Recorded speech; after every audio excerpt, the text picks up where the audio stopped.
দলে ৰক্ষা নাই এবাৰ ৰক্ষা নহব লীনা দলে এবাৰ নহয় দুবাৰ নহয় এবাৰ তৃতীয়বাৰ জেৰা যেনেকে কয় নহয় 100 গৰু মাৰিলে বাঘৰো মৃত্যু ঠিক তেনেকে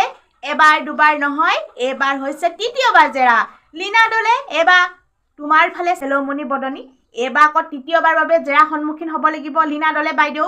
আমাৰ শ্ৰদ্ধাৰ লীনা দলে বাইদেউ এবাৰ তৃতীয়বাৰ বাবে জেৰা হ'ব আপোনালোকে নিশ্চয় গম পাইছে জোনমণি ৰাভাৰ সেই ঘটনাটোত প্ৰথমবাৰ জেৰা চলালে CBI এটা বন্ধ কোঠাত আৰু দ্বিতীয়বাৰ জেৰা চলাইছিল গম পাইছে তৃতীয়বাৰ জেৰা চলাইছিল নগাঁও আৱৰ্তা ভৱনত এইবাৰ আকৌ 3 নম্বৰ জেৰা এইবাৰ আমাৰ শ্ৰদ্ধাৰ আমাৰ ভগৱান স্বৰূপা আই মাতৃ লীনা দলে বাইদেউ এইবাৰ আকৌ তৃতীয়বাৰ জেৰা প্ৰথমবাৰ গ'ল হাৰি গ'ল দ্বিতীয়বাৰ হাৰি গ'ল এবাৰ তৃতীয়বাৰো হাৰি যাব নেকি এবাৰ আকৌ তৃতীয়বাৰ বাবে জেৰা সন্মুখীন হ'ব আমাৰ লীনা বাইদেউ আমাৰ শ্ৰদ্ধাৰ আমাৰ আই মাতৃ লীনা দলে বাইদেউ এবাৰ তৃতীয়বাৰ বাবে জেৰা সন্মুখীন হ'ব বটদ্ৰৱা থানাত আপোনালোকে নিশ্চয় সেই ভাল খবৰটো আপোনালোকে নিশ্চয় পাইছে হলেও মোৰ মুখেদি আপোনালোকক সেই ভাল খবৰটো নিদিয়াকে থাকিব কেনেকে পাৰো কওকচোন যিহেতু জোনমণি ৰাভাৰ ঘটনাটোত বাৰে বাৰে আমাৰ লীনা দলে বাইদেউ একেবাৰে তীব্ৰ দৃষ্টিত আছে কিন্তু আপোনালোকে নিশ্চয় জানে আৰু সেই দৃষ্টি আঁতৰাব নোৱাৰে সকলোৱে দৃষ্টি ৰাখিছে লীনা দলে বাইদেউ আপোনাক হত্যাকাৰী বুলি সকলোৱে এটা নাম দিলেই যিহেতু আৰু সেই হত্যাকাৰী নামটো আপুনি জানো উঠাব পাৰিব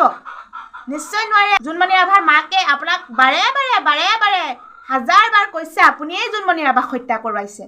এতিয়া আকৌ আপোনাৰ তৃতীয়বাৰ জেৰা নহয় জানো তৃতীয়বাৰ জেৰাত আপুনি জানো হাৰি যাব পাৰিব ভগৱানে কি জানো আপোনাক তৃতীয়বাৰ জেৰা কৰিবলৈ সেই ভগৱানে দূত হিচাপে মুখ্য সচিবক পঠাই দিছে ভগৱানে দূত হিচাপে এবাৰ আপোনাৰ ওচৰলৈ মুখ্য সচিবক পঠাই দিছে সত্য সদায় জয় সত্য থাকিলে এদিন জয় হ'বই সকলোৱে জয় হ'ব নহয় জানো এইবাৰ আকৌ 17জনীয়া আৰক্ষী বিষয়াৰ লগত আপুনি আশাৰি থকা নাই জানো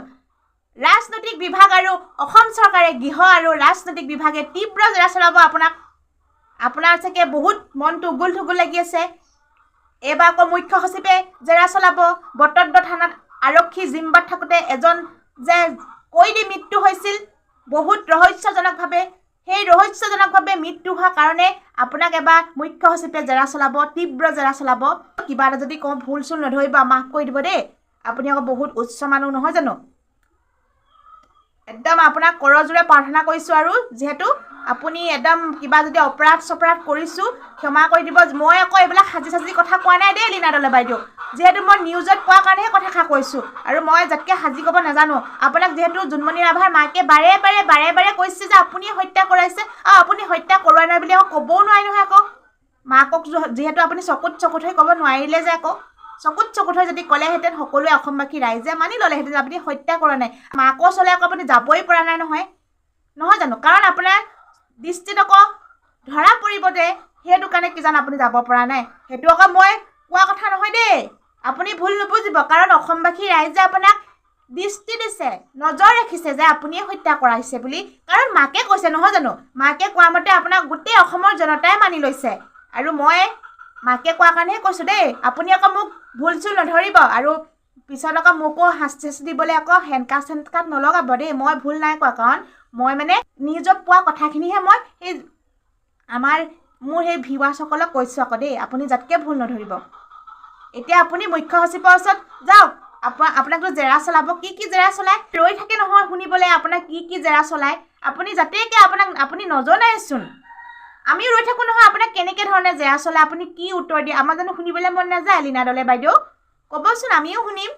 যিহেতু এতিয়া আপুনি মুখ্য সচিবৰ ওচৰত আপুনি হাজিৰ হ'বগৈ আপোনাক জেৰা চলাব আৰু লগতে 17জন গৈ যাব আপোনাৰ নামটো কিন্তু আশাৰীত আছে দেই বাইদেউ যে কি নহওক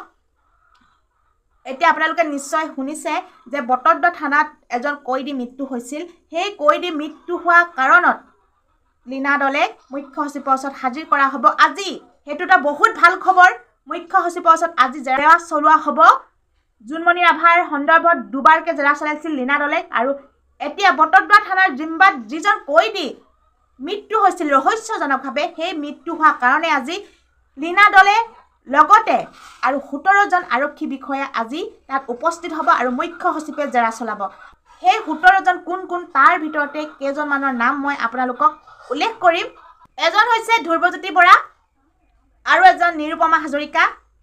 DSP ত্ৰিদীপ প্ৰতিম কুংবাং আৰু ত্ৰিদীপ প্ৰতিম কুংবাং জোনমণি ৰাভাৰ লগতো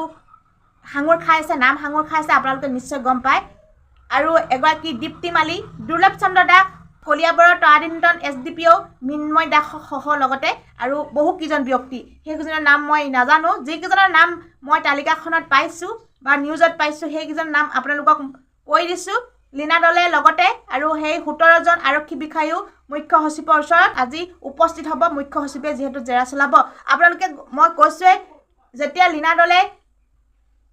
নগাঁৱত SP হৈ আছিল সেই সময়ত বটদ্ৰৱা থানা জ্বলাই দিয়া হৈছিল আৰু বটদ্ৰৱা আৰক্ষী জিম্বাত এগৰাকী কয়দী মৃত্যু হৈছিল। আৰক্ষী জিম্বাত থাকোঁতে এজন কয়দী কেনেকৈ মৃত্যু হ'ল, নিৰ্দেশনাৰ পত্ৰৰ প্ৰথম তালিকাত আছে SP লীনা দলে। এতিয়া মুখ্য সচিবৰ ওচৰত জেৰা চলাব আৰু যিহেতু কৈছোঁৱে মই, লীনা দলে লগতে 17জন আৰক্ষী বিষয়া তাত উপস্থিত হ'ব মুখ্য সচিবৰ ওচৰত আজি যিহেতু জেৰা চলাব। বহুত ভাল খবৰ, নতুন নতুন যি তথ্য পাওঁ আপোনালোকক নিশ্চয় জনাম। আৰু যদি মোৰ চেনেলটো কোনোবা চাই আছে, ছাবস্ক্ৰাইব কৰি থৈ যাবলৈ নাপাহৰিব আৰু কমেণ্ট বক্স খোলা আছে, কমেণ্ট কৰিব নাপাহৰিব। আৰু ইয়াকে ক'লোঁ, আৰু নতুন নতুন তথ্য লৈ আপোনালোকৰ ওচৰলৈ আকৌ আহিম। ইয়াকে ক'লোঁ, ধন্যবাদ।